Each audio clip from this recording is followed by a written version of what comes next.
I want to begin with a question.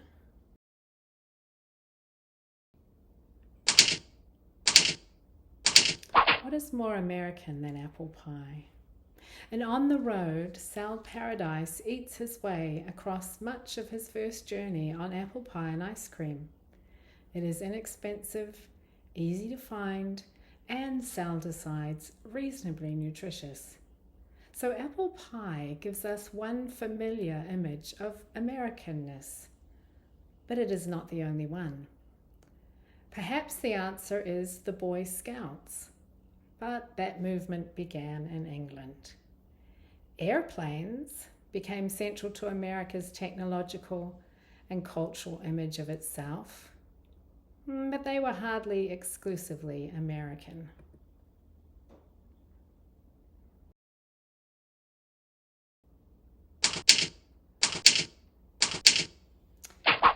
Even Winston Churchill was half American through his mother, Jenny Jerome, born in Brooklyn, although neither Winston nor his mum is perhaps more American than apple pie.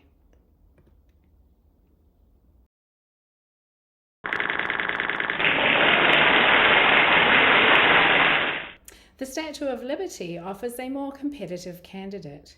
Her official name, Liberty Enlightening the World, turns freedom itself into a national image.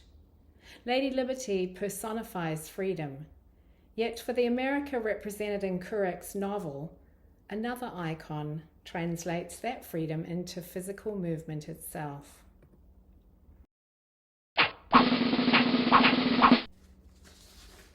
The automobile, the car.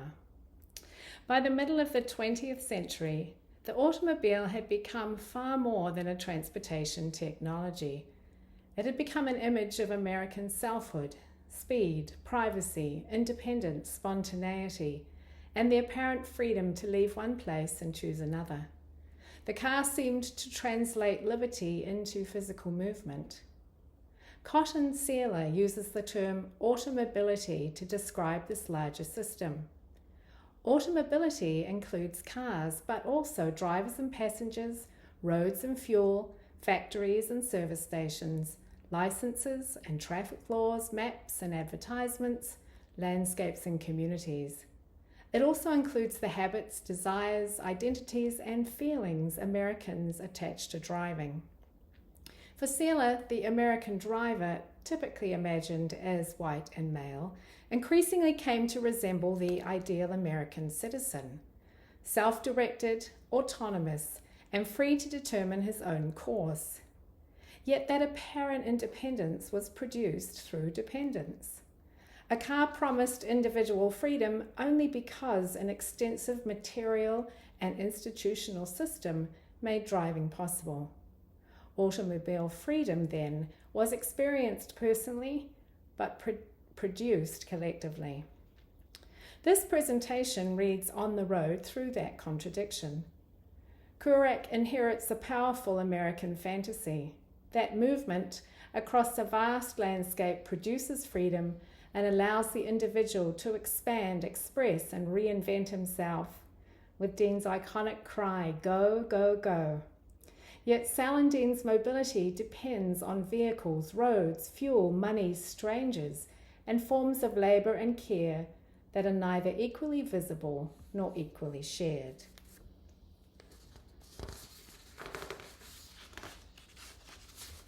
Their journeys also belong to a specific historical moment. They occur before the interstate highway system reorganized long-distance travel in America. My central claim is that the freedom represented in On the Road has a specific cultural, historical, and literary shape. It is materially enabled, socially dependent, and unevenly distributed within a pre-interstate road world.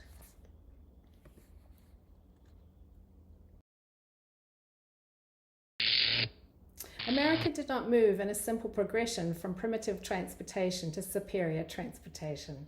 Each new mode solved some limitations of the mode before it while introducing new constraints and dependencies. Horse travel offered personal control but remained limited by distance, weather, road conditions, and animal endurance, Railroads transformed the relationship between time and space, but passengers travelled where the tracks went and when schedules permitted. Bicycles restored some individual autonomy, especially in cities, but offered limited carrying capacity and left riders exposed to road and weather conditions. The decisive change came through Fordism, Taylorism. Assembly line production, standardized parts, and scientific management reduced prices and turned the automobile from a customized luxury into a mass commodity. The car appeared to combine the speed and stamina of the railroad with the personal control associated with the horse and bicycle. Benjamin Sovacool argues that the gasoline automobile gained cultural appeal because it seemed to release travelers from fixed routes and what he called dictatorial timetables. Yet this apparent independence required roads, fuel stations, repair shops, factories, financing, regulation, maps, and roadside services. Mass automobility, therefore, intensified a central paradox of modern mobility. Travellers felt increasingly autonomous while becoming increasingly dependent on a vast and largely invisible infrastructure. By the early 20th century, the car could carry Americans across the landscape. American literature would give that movement its cultural and moral meanings.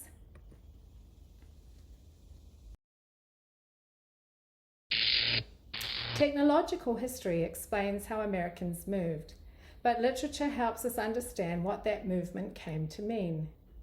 Across the American literary tradition, changing forms of transportation reshaped ideas of expansion, modernity, freedom, belonging, and exclusion. American literature first presents movement by water, foot, horse, and trail as an encounter with difficult space. In Cooper's The Last of the Mohicans, forests, rivers, and mountains must be read as well as crossed. With steamboats, canals, and railroads, America becomes an expanding system. Whitman's Passage to India celebrates their power to connect distant regions. Urban transit then produces the modern city. As Sister Carrie links movement into Chicago with opportunity, consumer desire, anonymity, and precarity. The fourth phase is the automobile and highway. America imagined as individual freedom and confronted with its limits. The car promised privacy, speed, sexuality, status, family, mobility, and escape. But American literature repeatedly complicates that promise. In Fitzgerald's The Great Gatsby, automobility becomes privileged carelessness. Forced migration after dispossession in Steinbeck's The Grapes of Wrath, racialized service and restricted movement in Richard Wright's Native Son, and exhausted economic striving in Miller's Death of a Salesman. As Anne Brigham argues in American Road Narratives, transportation exposes contradictions within American freedom. Who is permitted or forced to move? Who controls the vehicle, route, and destination? Whose labor makes another person's movement possible? Does motion produce liberation, or merely the sensation of escape? This is the literary inheritance of On the Road. The automobile arrives in Kerouac's novel already carrying both the promise of freedom and the evidence of its limits.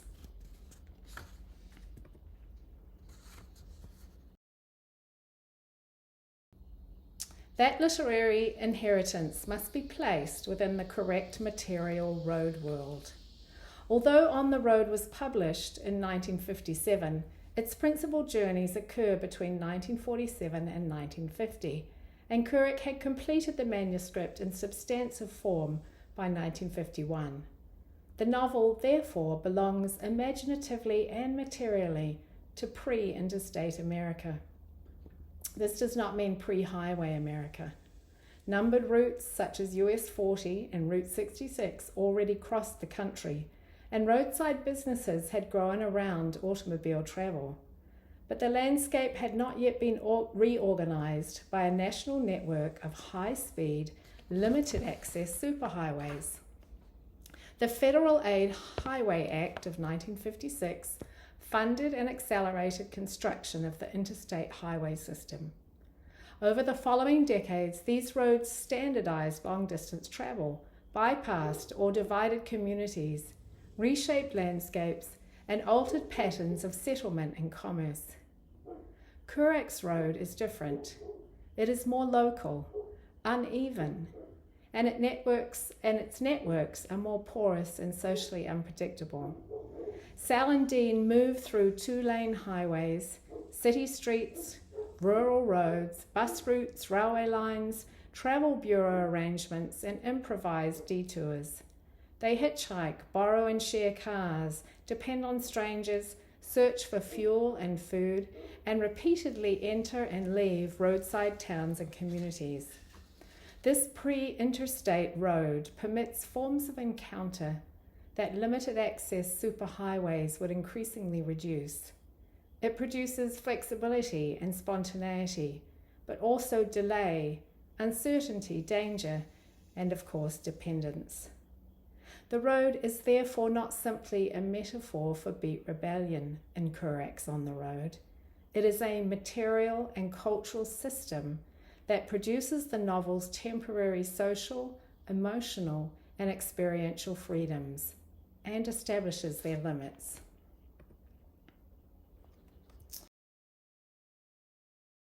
On the Road does not present one uniform experience of automobility.